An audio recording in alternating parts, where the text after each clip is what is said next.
ګرانو کتونکو السلام علیکم. زه محمد سلمان همدرد د حق غږ پښتو چینل خبري لنډیز کې ستاسو کوربه اوس تاسو پام را اړوم د مهمو خبرونو لنډیز ته. د امریکا نوي ولسمشر جو بایدن د پخواني ولسمشر ډونالډ ټرمپ د محاکمه کېدو خبره کړې ده. بایدن د ولسمشر په توګه د خپل کار تر پیل یوه اونۍ وروسته ویلي چې ډیموکراټان دې د ټرمپ محاکمه کېدو ته چمتووالی ونیسي. د افغانستان لپاره د ایران ځانګړي استازي محمد ابراهیم طاهریان د افغانستان لپاره د ملګرو ملتونو له ځانګړي استازي لیونز سره په افغان سوله خبرې اترې کړې دي. په دې لیدنه کې د دواړو لورو د تاوتریخوالي په لوړه کچه اندېښنه څرګنده کړې او پر اوربند یې ټینګار کړی دي. د افغان حکومت مذاکراتي ټیم وایي 9 ورځې کېږي چې مقابل لوري د جنګ ختمېدو لپاره رسمي مجلس او بحث ته آمده نه دي.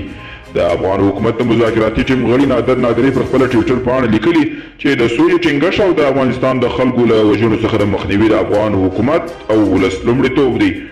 د غزني اوسېدونکي وایي د سولې خبرو ته یې هیلې راژوندۍ شوي دي. که څه هم قطر کې د افغان سولې مذاکرات پڅ روان دي، خو هغه ولایتونه کې چې اوسېدونکي یې جګړو زیات ځپلي بیا هم د مذاکراتو روان بهیر ته خوشبین دي. غزني هم هغه ولایت دی چې د سختې جګړې پکې تېرې شوي دي.